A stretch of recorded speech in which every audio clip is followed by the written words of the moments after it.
Hampshire, summer of 1817. The thunder arrived first, rolling across the darkened countryside like cannon fire from some distant, unseen battlefield, shaking the very foundations of Chelmsford Manor until the crystal chandeliers trembled and sang their glassy warnings. In the servants' corridor on the third floor, Miss Theodora Fairmont pressed herself against the cold stone wall, her heart hammering so violently she feared it might betray her presence to the two figures conversing in the study below. She had not meant to overhear. She had simply been retrieving Lady Sophronia's forgotten embroidery from the morning room when she heard her employer's voice, low and venomous, drifting up from the partially open study door below. What she heard in those terrible minutes would change everything. Lady Sophronia's cold instructions to the family solicitor about forging her late husband's will, her casual dismissal of her young nephew's rightful inheritance, her threat to ensure the boy would not live to see his 21st birthday should he prove troublesome. Thea's hands trembled as she clutched the embroidery hoop, the delicate stitches of roses now seeming obscene in their innocent beauty. She had no family, no protector, no recourse. If Lady Sophronia discovered her eavesdropping, Thea would be accused of theft or worse, sent to prison, or simply made to disappear as the nephew was meant to. The realization crashed over her like the storm now breaking against the manor's windows. She had to run, and she had to run tonight.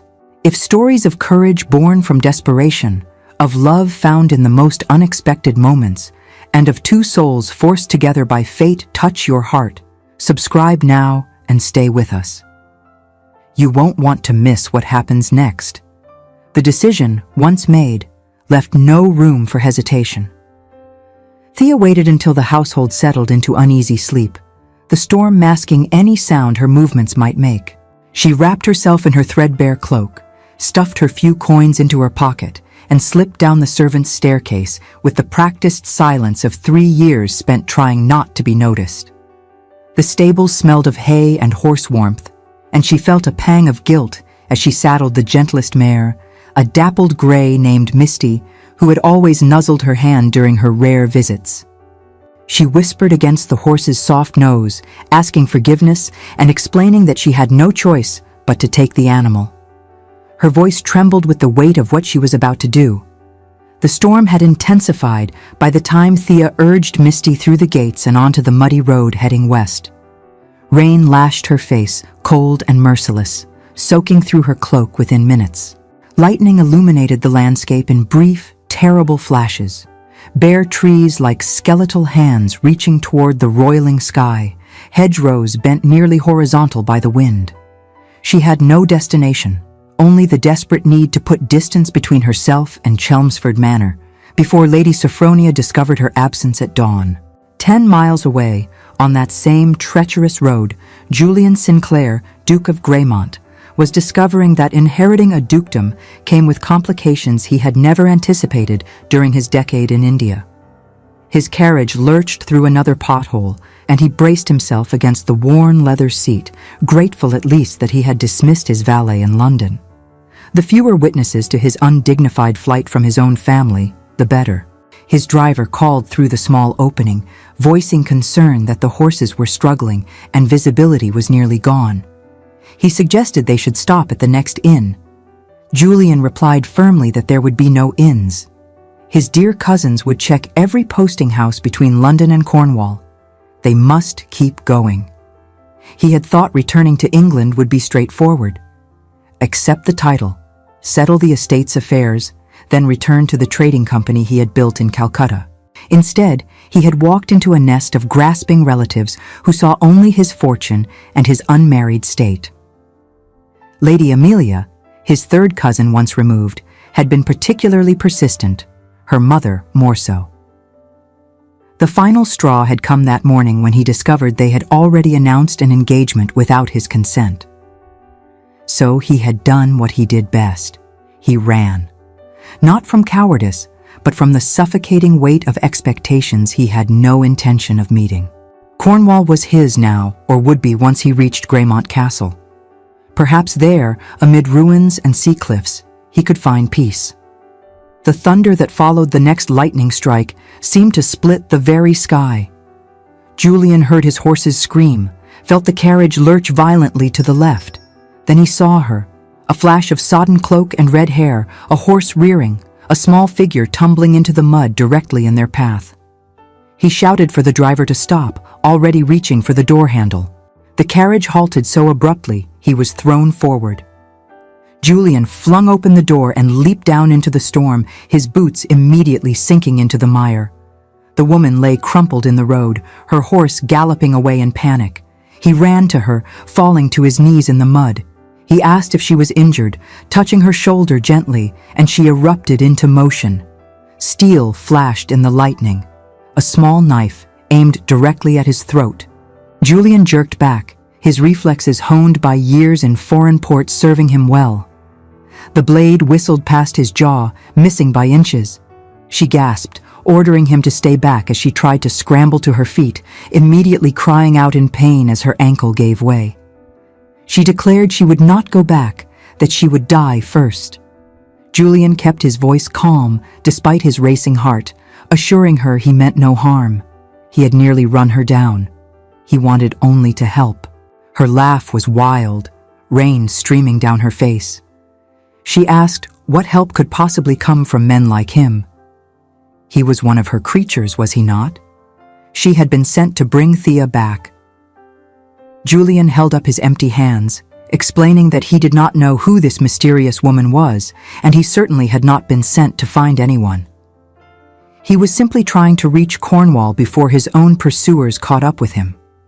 Something in his tone, perhaps the bitterness in that last phrase, made her pause. Her knife hand wavered. Lightning illuminated her face, and Julian found himself staring into the greenest eyes he had ever seen, bright with pain and defiance and a desperate kind of courage. She observed that he was running too, and it was not a question. Julian confirmed this with weary humor, noting that these damned roads were not cooperating with his escape. Now would she please let him look at that ankle before they both drowned? A massive crack of thunder punctuated his words, and somewhere behind them, a tree split and fell with an earth-shaking crash, blocking the road entirely. The driver called out that they could not go forward or back. There was a cottage ahead, just off the road. They must take shelter. Julian looked at the woman, at her white face and trembling hands, at the way she cradled her ankle. He asked if she could stand. She began to say she could, then tried and bit back a cry of agony. No, she admitted, she could not. Julian begged her forgiveness for what he was about to do. Before she could protest, he scooped her into his arms. She was lighter than he expected, all defiant spirit in a frame too slender. She stiffened, but did not fight him, perhaps recognizing the futility, or perhaps simply too exhausted. She mentioned the knife faintly, as if unsure what to do with it. He told her to keep it if it made her feel safer. But he promised on whatever honor he had left that he would not harm her. The cottage was indeed just ahead, barely visible through the sheets of rain. It was small, abandoned by the look of it, but it had a roof and walls, and most importantly, it was not the road.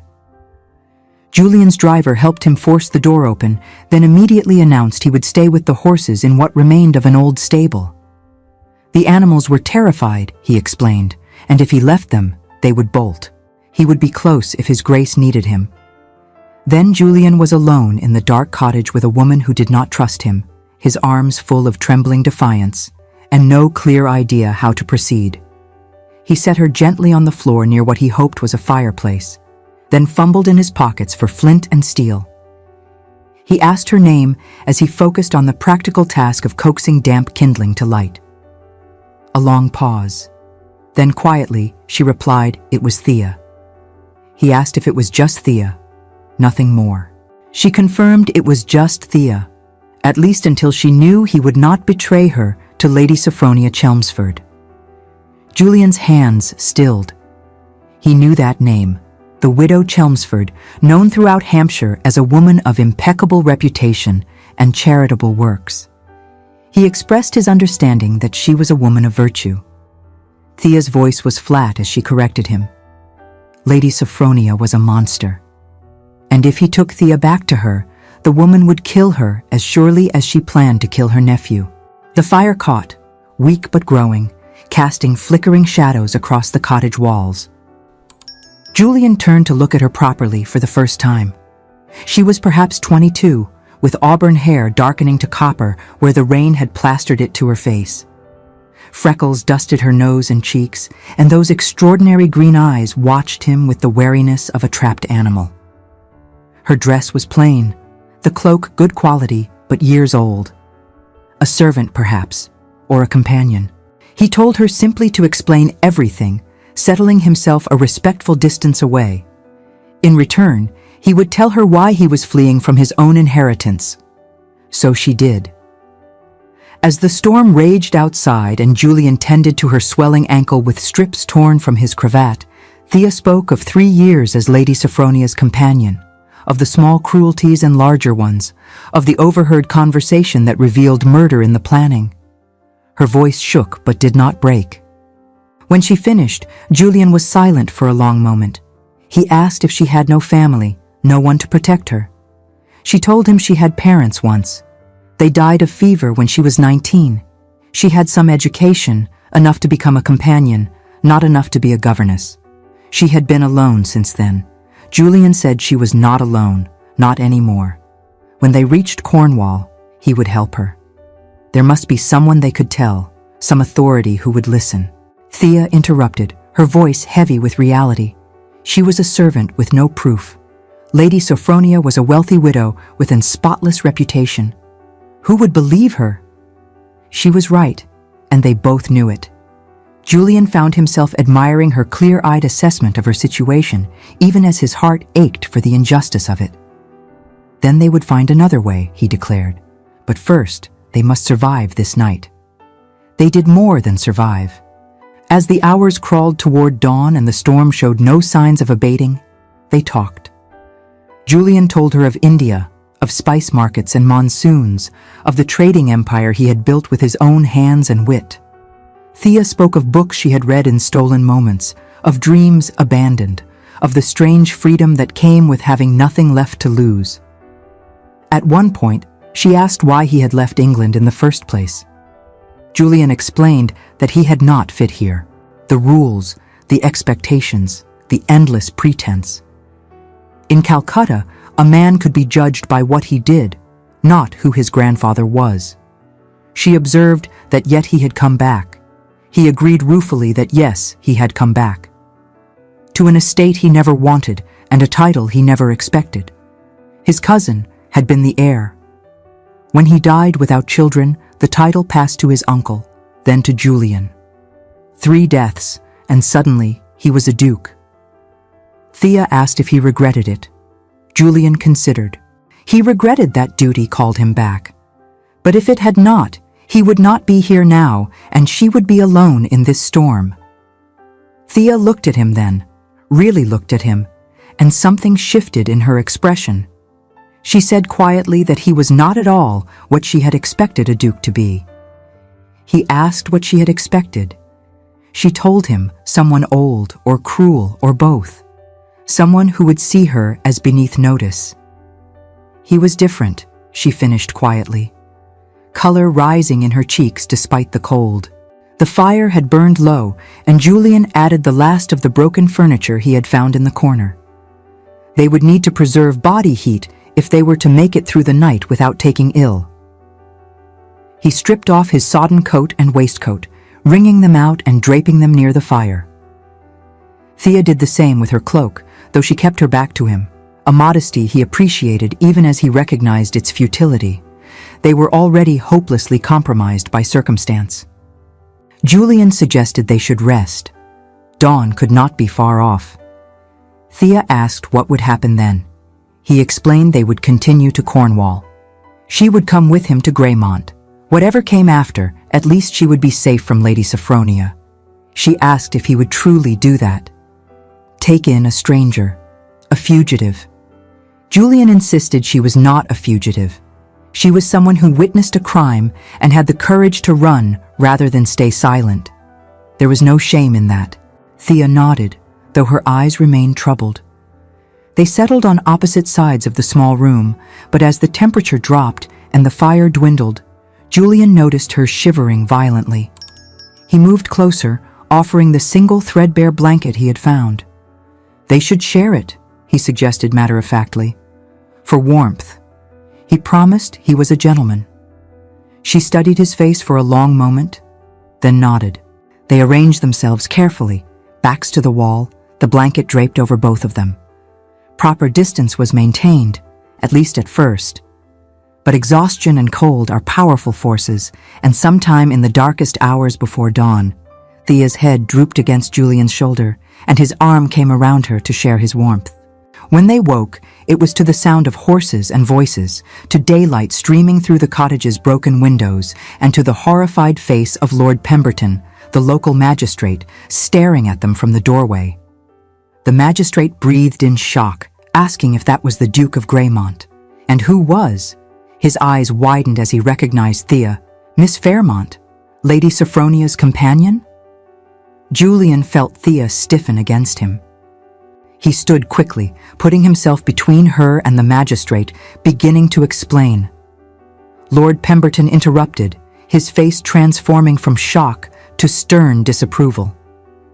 Could His Grace explain? Because from where Pemberton stood, it appeared the Duke had spent the night alone with an unmarried woman of no family or protection. Did His Grace comprehend what this meant? Julian began to mention the storm as explanation. The magistrate declared he cared not about the weather. He cared about propriety and the law. Miss Fairmont's reputation was utterly destroyed. Every person in this county would know by nightfall that she was found in a cottage with him, their clothes drying by the fire, the two of them sleeping in each other's arms. There was only one possible remedy for such a scandal. Thea had struggled to her feet, wincing at the pain in her ankle. She assured Lord Pemberton that nothing improper had occurred. His Grace had been a perfect gentleman. Pemberton said coldly that her assurances changed nothing. Whether anything had occurred was irrelevant. They had been seen. That was enough. He turned to Julian, noting that as a man of honor, His Grace knew what must be done. Julian's mind raced. He looked at Thea, at her proud bearing despite the circumstances, at the fear she was trying so hard to hide. He thought of Lady Sophronia and whatever threat she posed. He thought of his own family, already hunting him. And he thought of the strange, unexpected connection he had felt with this woman over the course of one night. He heard himself declare that he would marry her if she would have him. Thea's eyes snapped to his face. She began to protest that he did not have to do this. Julian said quietly that actually, he did. And not because of what Lord Pemberton believed happened, but because if he did not marry her, she would be utterly ruined. No one would employ her. She would be vulnerable to Lady Sophronia or anyone else who wished to exploit her. At least as his Duchess, she would have protection. Thea said, her voice low and fierce, that she did not need charity. Julian paused, searching for the right word. It was not charity, he said finally. It was practical. She repeated the word practical, and he could not tell if the note in her voice was relief or disappointment. Lord Pemberton cleared his throat, announcing he would arrange for a special license. Given the circumstances and His Grace's position, it could be accomplished quickly. 3 days hence, perhaps. 3 days. Julian looked at Thea, who stood rigid and pale, her eyes unreadable. He wanted to say something to ease the shock, to make this forced marriage seem less like a trap. But with Pemberton and his companions watching, all he could do was nod in agreement. The next 72 hours passed in a blur of arrangements and awkward silences. Julian installed Thea at a respectable inn in the nearby village, with his driver's wife as chaperone.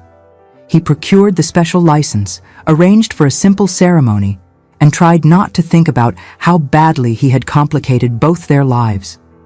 On the morning of the wedding, he stood in the small country church and watched Thea walk toward him in a borrowed dress of pale blue silk. Her hair had been tamed into an elegant arrangement, and someone had lent her pearls. She looked beautiful and terrified, and utterly unwilling to meet his eyes. The vicar spoke the ancient words. Julian made his responses automatically, his mind elsewhere. This was not how he had imagined marriage, if he had imagined it at all. Thea's voice, when she spoke her vows, was barely audible. The vicar pronounced them man and wife. Julian lifted the veil and kissed her cheek, a chaste brush of lips that felt wrong, given the intimacy they had already shared in that cottage. She flinched slightly, and his heart sank. The small gathering of witnesses congratulated them with varying degrees of sincerity. Julian saw speculation in every eye, heard whispers as soon as backs were turned. Already the story was spreading. The mysterious duke and the poor companion, caught in a compromising position. Some versions painted him as a seducer, others as an honorable man doing his duty. None, he thought bitterly, came close to the truth. They departed for Cornwall that afternoon, Thea sitting as far from him as the carriage would allow, staring resolutely out the window. Julian let her have her silence, understanding that she needed time to process everything that had happened. But as the miles rolled past and they drew closer to Greymont Castle, he felt compelled to speak. He said her name gently, then told her he knew this was not what either of them wanted. But he meant what he said. She would be safe now. Whatever else happened, he would protect her. She turned to look at him finally, her green eyes luminous with unshed tears. She asked simply why. He asked what she meant. She elaborated. Why be kind to her? He could have left her on that road. He could have refused to marry her and let her face the consequences. Why help someone he did not even know? Julian considered his answer carefully. Because the alternative was unconscionable, he said. Because he had been in foreign lands where he had no protection, no name, no safety net. He remembered what that felt like, and because he hesitated.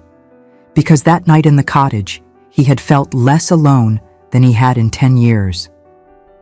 A tear slipped down her cheek. She confessed she had felt it too, which made this worse somehow. Julian asked why worse. She explained that it had not been real. It was just two frightened people talking through a storm. And now they were trapped in a marriage neither of them chose, and he would come to resent her, and she would hate herself for being the burden he never wanted to carry. Julian said firmly that she was not a burden. She was his wife. That may have come about through unfortunate circumstances, but it was still a fact, and he would very much like them to at least try to make the best of it. Thea looked at him for a long moment, then nodded slowly. She would try, she said.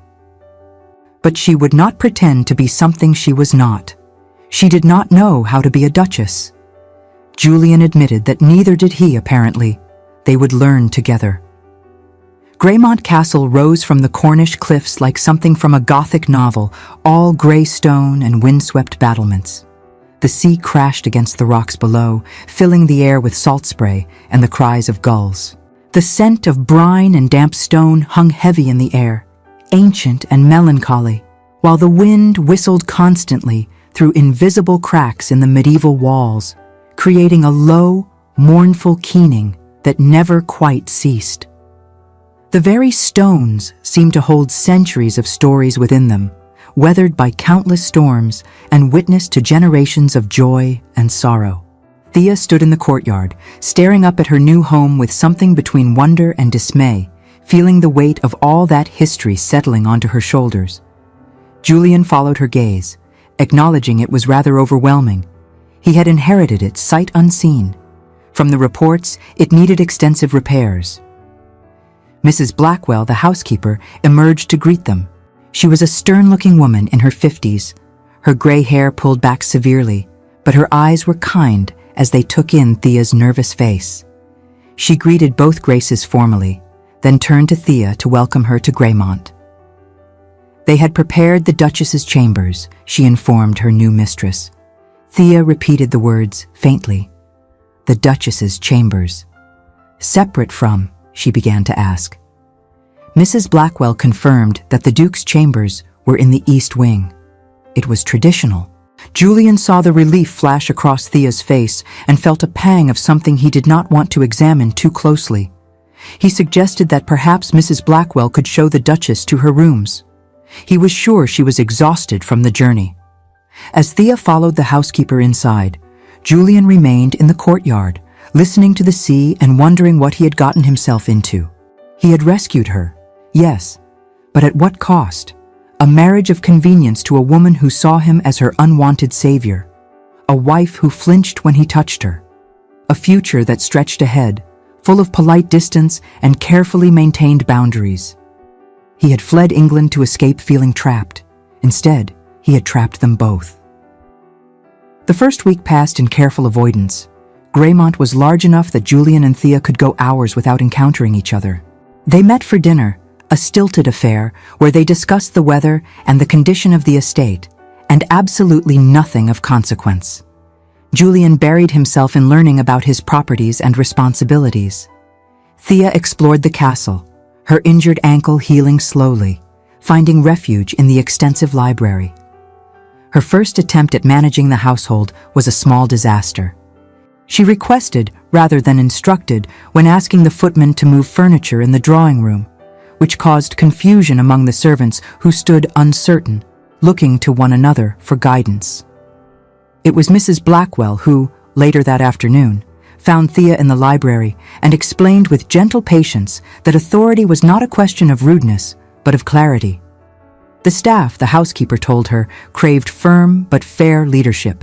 They wanted to serve their Duchess well, but they needed to understand her expectations without ambiguity. A Duchess who asked permission of her own servants created disorder, not kindness. Thea had listened, mortified at her error, but grateful for the instruction. She practiced with Mrs. Blackwell that very day, learning to modulate her tone, to give clear instructions, to inspect work without apologizing for doing so. It was exhausting and unnatural, but she was determined to learn.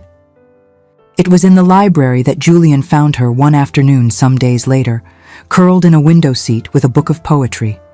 She looked up as he entered, and he saw her instinctive move to flee, then her visible effort to remain still. He apologized for disturbing her, explaining he was looking for the estate ledgers. She began to say she would leave. Julian interrupted gently, asking her to please stay. He moved to the desk where the ledgers were kept, reminding her that this was her home now. She should not have to leave every room he entered. Thea set down her book carefully. She asked if it was truly her home. He expressed surprise at the question. Of course it was. She told him it did not feel like it.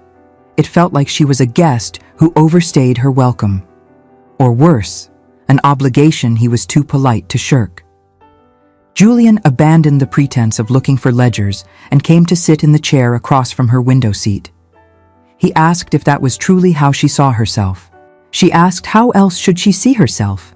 She was a charity case he married out of duty. The servants whispered about it. Everyone knew the Duke was trapped into marriage by a scheming companion. Julian demanded to know who said such things, anger flaring in his voice. Thea replied that no one said it to her face, but she heard them. She saw how they looked at her, and she could not blame them because it was true, was it not? He had been trapped. Julian corrected her. They had both been trapped. By circumstance, by scandal, by a magistrate with more concern for propriety than common sense. But he wanted her to understand something, he continued, leaning forward. That night in the cottage had been the first time in years he felt like himself. Not a duke, not an heir, not an obligation to anyone. Just a man talking to a woman who understood what it meant to be alone. Thea's eyes had filled with tears again. Then why, she asked, did it feel like they were more alone now than they were then? Julian replied simply that it was because they were scared. He was scared of failing her, of not being what she needed. She was scared of being a burden, of being trapped. So they kept their distance and pretended politeness was enough. She asked if it was enough. He admitted it was not. They sat in silence for a moment, the sound of the sea drifting through the open window. Finally, Thea spoke, confessing she did not know how to do this. How to be his wife when they barely knew each other. How to run a household this size when she had been nothing but a companion. How to face society when everyone believed the worst of her. Julian echoed his earlier words. They would learn together, one day at a time. No pretense, no performance. Just two people trying to make a life from an impossible situation. Thea wiped at her eyes, observing that he made it sound simple. He acknowledged it was not simple at all. But perhaps it did not have to be as complicated as they were making it either. She managed a small smile, the first he had seen since their wedding day. Perhaps not, she agreed. It was a beginning, tentative and uncertain, but a beginning nonetheless. Over the next weeks, Julian and Thea fell into a new rhythm. They began taking breakfast together, then walks around the grounds when Thea's ankle permitted. Julian showed her the estate's accounts and was surprised to discover she had a quick head for figures. As he examined the ledgers with their antiquated notations and inefficient methods, Julian could not help but compare the estate's management to the ruthlessly logical system of a spice warehouse in Calcutta. The English aristocracy, he reflected with some irony, valued tradition above all else, even when tradition was synonymous with loss. Perhaps that was one gift his years abroad had given him, the ability to see past what had always been done to what actually worked. Thea, in turn, began working with Mrs. Blackwell to address the castle's most pressing needs. One evening over dinner, she reported that the east wing was practically falling down, and the tenant cottages needed repairs before winter. Mrs. Blackwell had shown her the budget. They could afford it if they were careful. Julian looked at her animated face, so different from the pale, frightened woman he had married. He remarked that she had been busy. She explained she needed something to do, something to feel useful. She hoped he did not mind that she had looked at the accounts. Mind? Julian was grateful. This was her home. She should have a hand in managing it. Thea corrected softly. Their home. Julian felt something warm unfurl in his chest at her words. But their fragile peace was shattered 2 weeks later when a carriage bearing the crest of the Earl of Thornbury arrived unannounced. From it emerged Lady Amelia and her mother, the Countess of Thornbury, along with a retinue of servants and enough luggage for an extended stay. Julian was in the stables when they arrived. By the time he reached the entrance hall, he found Thea facing down the Countess with admirable composure despite being clearly outmatched. Thea was explaining that they were not expected, and if they had sent word ahead, the Countess interrupted with disdain, dripping from every word. Sent word? To what end? Give them time to refuse? They were family. They did not need permission to visit. Julian spoke coldly from the doorway, correcting that they were very distant family, and in fact, they did need permission. This was his home, and they were not invited. Lady Amelia turned, her beautiful face arranged in lines of hurt confusion. She asked how Julian could possibly mean to turn them away, after everything. After everything? A vein pulsed at Julian's temple, and his voice, when he responded, was dangerously low and controlled, a calm that was far more ominous than any shout. He asked if she meant after she and her mother announced an engagement without his knowledge or consent, after they pursued him to Cornwall despite his explicit wishes to be left alone. The Countess drew herself up, protesting that they only wanted what was best for him. Marriage to Amelia would have secured his position, united two great families. Julian interrupted, reminding her tersely that he was already married. He gestured to Thea, presenting his wife Theodora, Duchess of Greymont. But even as he spoke, he could see the panic flickering behind the Countess's arrogance, the awareness of her own family's precarious finances, and the desperate gamble she had made and lost. This had never been about his happiness or even Amelia's. It had been about salvaging the Thornbury fortune through an advantageous match. The Countess's gaze swept over Thea with withering assessment.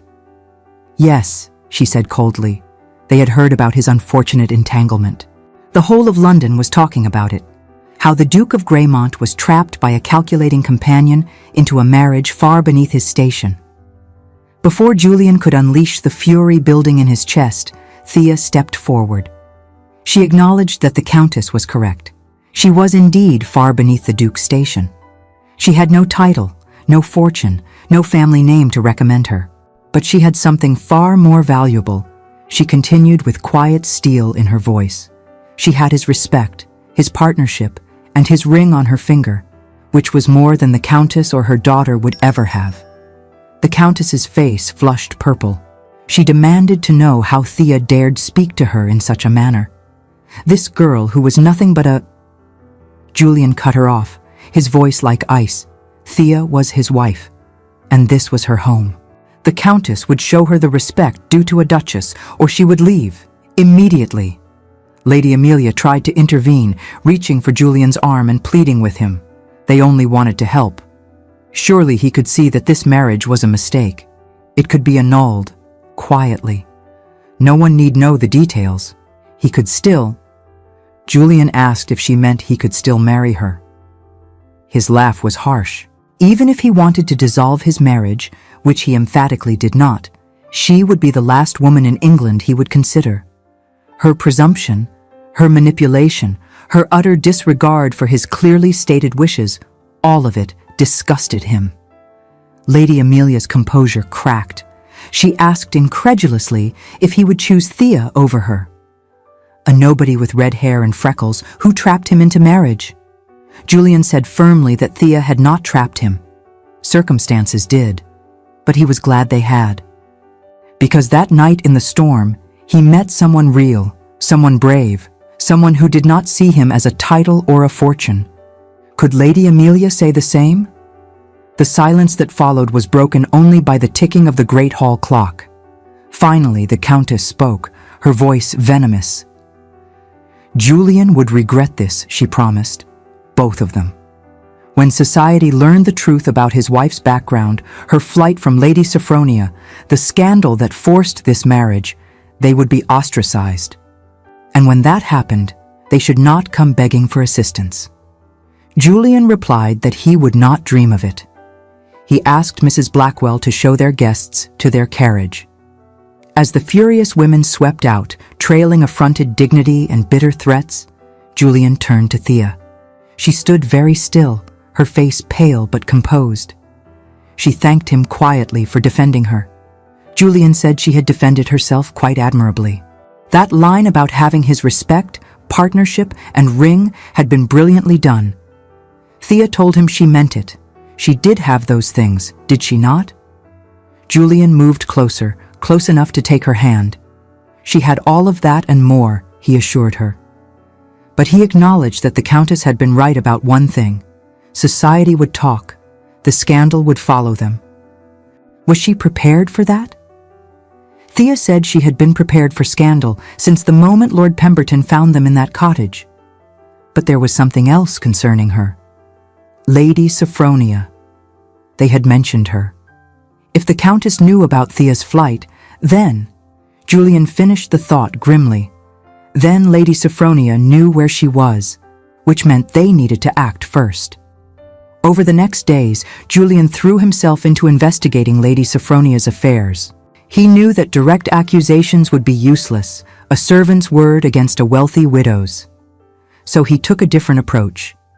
He wrote an urgent letter to his solicitor in London, a man known not only for his discretion, but for his remarkable ability to persuade people to reveal secrets they preferred to keep buried. Julian instructed him to focus his attention on Mr. Grimsby, the family solicitor. Men in Grimsby's position often kept meticulous records, either as insurance or from habitual caution. If there were irregularities in the Chelmsford estate dealings, Grimsby would know. And if properly motivated, whether by fear of prosecution or promise of immunity, he might be persuaded to share what he knew. Thea helped where she could, providing details about the household, the nephew, the overheard conversation. They worked together in the library, papers spread across the desk, building their case piece by careful piece. One evening, Thea said slowly that she remembered the solicitor Lady Sophronia had been speaking with. Mr. Grimsby had been with the family for 20 years. If he was involved, there might be other irregularities in the estate records. Julian agreed, asking if she could remember anything else from what she overheard. Any specific names, amounts, dates. Thea closed her eyes, clearly forcing herself to relive that terrible night. Lady Sophronia had said the boy would not see 21. He was 20 now. That meant she was planning something within the year. And she mentioned something about a hunting accident. Thea thought that was how Lady Sophronia meant to do it. Julian felt cold fury settle in his bones. Then they needed to warn him immediately. He asked where the nephew was. At school, Thea thought. Eton or Harrow, she was not certain. But he came home for the holidays. Julian asked when. 3 weeks, Thea replied.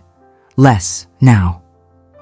It was a race against time, made more complicated when a letter arrived from Lady Sophronia herself, imperious and threatening.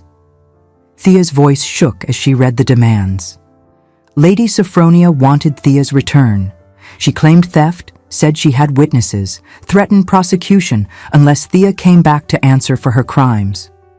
Julian took the letter, read it, then calmly fed it to the library fire. Thea was not going anywhere, he declared. Let Lady Sophronia make her threats. They had something she did not expect, position and resources. But Lady Sophronia was not finished. 2 weeks later, as Julian and Thea were beginning to feel they might actually build something real from their forced marriage, she arrived at Greymont herself, accompanied by a constable and 2 intimidating men she introduced as witnesses to Thea's supposed theft. Lady Sophronia pointed at Thea with theatrical drama, declaring that there was the girl who robbed her. She demanded Thea be taken into custody at once. The constable looked uncomfortable, clearly aware he was caught between a wealthy widow and a duke. He said apologetically that he was afraid he must ask. Julian cut him off, his voice carrying an authority he rarely used. The constable must ask nothing. This woman had made false accusations against his wife. Unless she had actual evidence of theft, she would leave his property immediately. Lady Sophronia protested. Evidence? She had the testimony of her household staff, who saw Thea acting suspiciously on the night she fled. She had a valuable necklace missing from her chambers. She had... Thea interrupted, her voice ringing clear despite her fear. Lady Sophronia had nothing but lies, and Thea knew why. She wanted Thea back in her household not because of theft, but because of what Thea knew. About the will. About her plans for her nephew. Lady Sophronia's eyes went cold. She accused Thea of speaking nonsense, the fever dreams of a disturbed mind. Thea asked if that was so. Then perhaps they should bring these accusations before a magistrate. They could discuss everything. Her supposed theft, Lady Sophronia's forged will, her plans for young Lord Chelmsford's hunting accident. They could air it all publicly and see which of them society believed. For the first time, Lady Sophronia looked uncertain. She insisted Thea would not dare. There was no proof. Julian stepped forward with documents in his hand, correcting her assumption. Actually, they did have proof. His solicitors had been very thorough. It was amazing what a generous payment could uncover. Mr. Grimsby, it seemed, kept careful records of all his transactions, including those involving forged signatures and altered wills. He held up the papers, detailing sworn affidavits, copies of the original and altered documents, and Mr. Grimsby's confession, obtained in exchange for immunity from prosecution. Furthermore, he had already sent word to Lord Chelmsford's school, warning them of the danger and arranging for the boy to remain there under protection until this matter was resolved. Lady Sophronia's face had gone white. She accused him of bluffing. Julian asked calmly if she wished to test it. Should he send these documents to the Crown Prosecutor and let the law decide? Or would she prefer to leave quietly, withdraw her false accusations, and disappear from public life before this scandal destroyed her? The constable was edging toward the door, clearly wanting no part of what was unfolding. Lady Sophronia's witnesses had gone equally pale, likely realizing they had been brought to threaten a duchess based on fabricated evidence. Lady Sophronia insisted weakly that he could not prove any of this. Julian replied that he could prove all of it. And he would, unless she left now and never troubled his wife again. She should make her choice. For a long moment, Lady Sophronia simply stared at Julian, then at Thea, hatred burning in her eyes.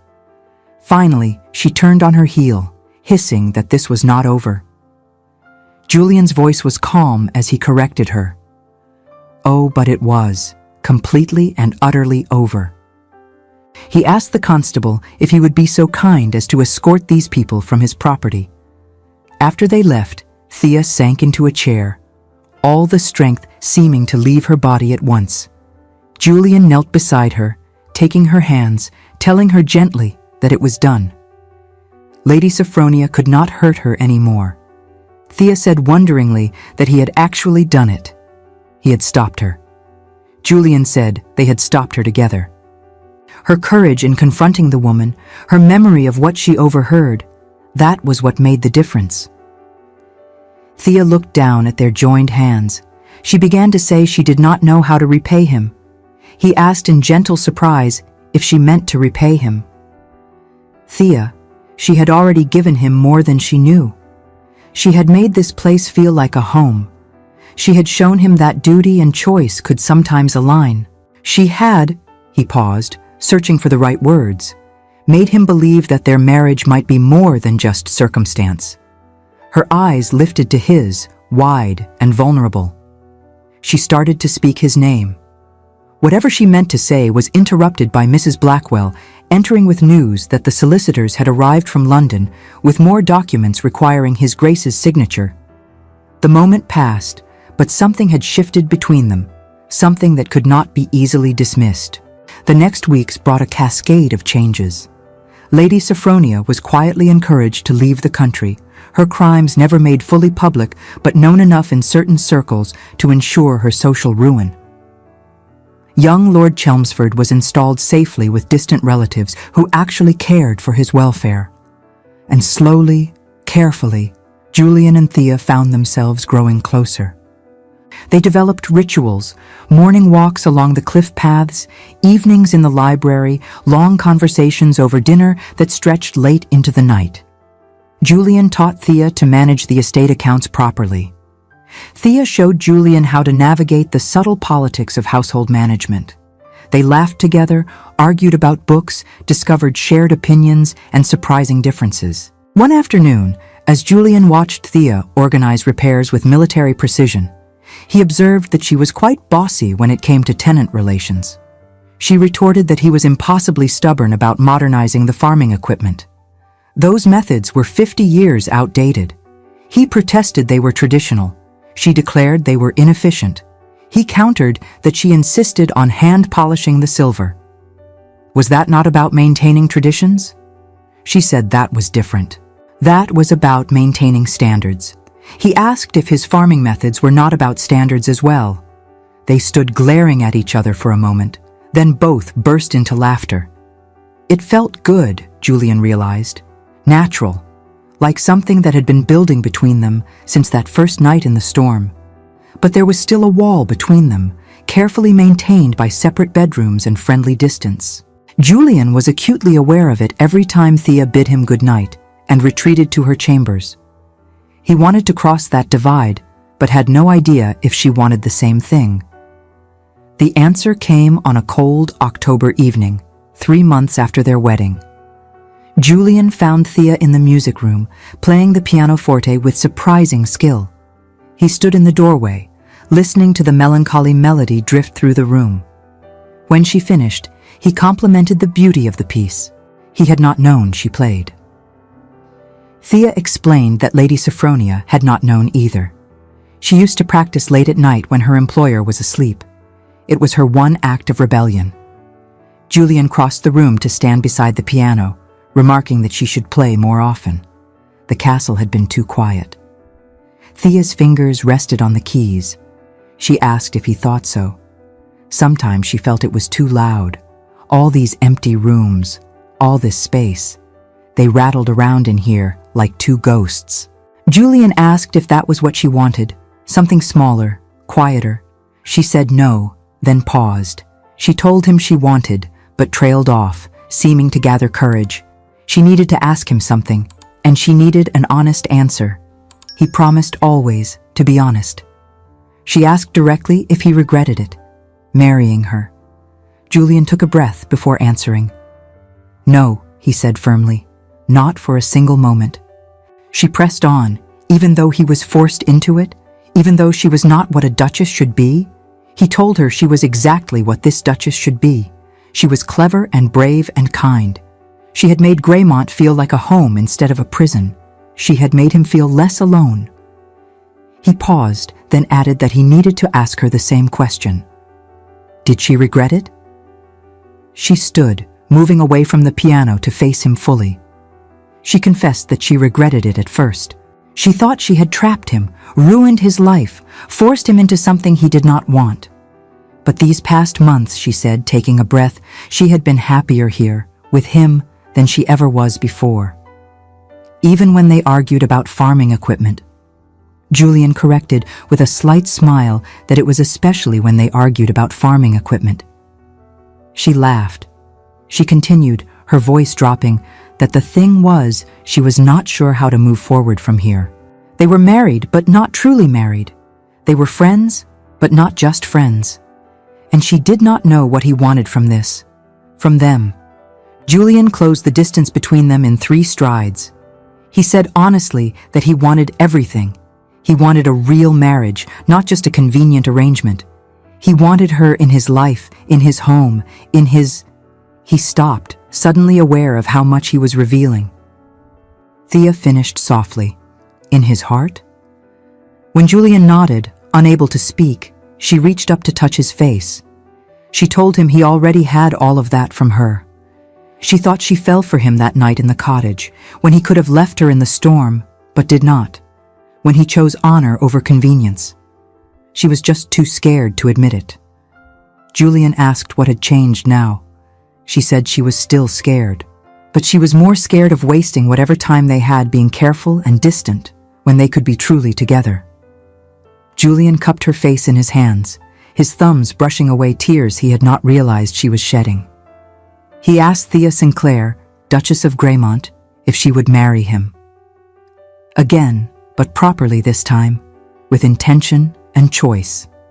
She pointed out, smiling through her tears, that they were already married. Then would she stay married to him, he asked. Not because they had to, but because they wanted to. She whispered. Yes. Yes, she would. The kiss that followed was nothing like the chaste brush at their wedding. It was deep and searching, full of 3 months of longing and the promise of a future they could actually choose. When they finally broke apart, both breathless, Julian rested his forehead against hers. He declared there would be no more separate chambers, no more pretense, just them, building a life together. Thea agreed, just them. 1 year later, Greymont Castle had been transformed. The repairs were complete, the tenants prosperous, and the estate running smoothly under the joint management of the Duke and Duchess. Thea had established a charitable foundation to help young women in situations like hers, those without family or means who needed education and opportunities. Julian had modernized the farming methods, much to his wife's satisfaction. But more importantly, they had transformed themselves. The awkward, forced marriage had become something neither of them could imagine living without. They fought and laughed and loved with equal passion. They finished each other's sentences and challenged each other's opinions. They had become partners in every sense of the word. One afternoon, as Thea was organizing correspondence in her sitting room, she came across something she had not thought of in months, tucked in the pocket of her old travel cloak, the small knife she had threatened Julian with on that storm-soaked road. She held it for a moment, remembering the desperation and fear that had driven her to draw it. Then, with a small smile, she placed it carefully in the bottom drawer of her writing desk, beneath packets of letters and unused stationery. She no longer needed its cold protection. She had found something far more powerful, a partner who would stand beside her against any threat, and a home where she was valued not for what she could provide, but for who she was. On their first anniversary, they stood on the cliffs where Thea had first seen Greymont, the wind whipping her hair, now threaded with small flowers Julian had picked that morning, around her face. Julian asked if she remembered what she had said that first night, about preferring to die rather than go back. Thea said she remembered feeling certain her life was over. She had no idea it was just beginning. Julian remarked that they had both been running from something. He never expected to run straight into her. Thea mused that they had been caught in a storm with a stranger. That was how it started. Julian added that society declared them ruined. They were not entirely wrong. Thea turned in his arms to face him. No, she agreed. They were not wrong. They had been ruined. For anyone else. After that night, after he held her and listened to her and saw her as more than just a servant or an inconvenience, she was ruined for the idea of life without him. Julian said that was good, kissing her softly, because he intended to keep ruining her in the best possible ways for the next 50 years. She asked teasingly if it would be only 50 years. She was hoping for longer. He accused her of being an ambitious woman. She replied that he would not have her any other way. And as the sun set over the Cornish cliffs, painting the sky in shades of gold and crimson, they stood together. Two people who had been forced into marriage by scandal and circumstance, who had chosen to stay for love, who had turned ruin into redemption and built something beautiful from the ashes of what society had tried to destroy. Dear listener, sometimes life forces our hand in ways we never anticipated. Like Thea and Julian, you may find yourself in circumstances that feel wrong, trapped, or impossibly difficult. Perhaps you have been caught in a storm not of your making, facing judgment for situations beyond your control. But here is what their story reminds us. The most constraining circumstances can become doorways to unexpected joy. What feels like ruin may simply be the breaking down of walls you did not know were holding you back. The person you meet in your darkest hour might be exactly who you needed all along. Tonight, know that your worth is not determined by how others perceive your choices. You are not defined by the storms you weather or the judgments you face. Like Thea, you have the courage to survive. Like Julian, you have the capacity to choose honor over convenience. And together, you have everything you need to build something beautiful from whatever circumstances life has handed you. Rest well, knowing that tomorrow is always another chance to choose what comes next. Thank you for staying with Thea and Julian's journey until the very end. If this story of courage, redemption, and love found in the most unexpected places touched your heart, please subscribe, like, and share it with someone who needs to hear that sometimes the biggest storms bring us exactly where we need to be. Your support helps us continue creating stories that celebrate resilience, honor, and the transformative power of true partnership.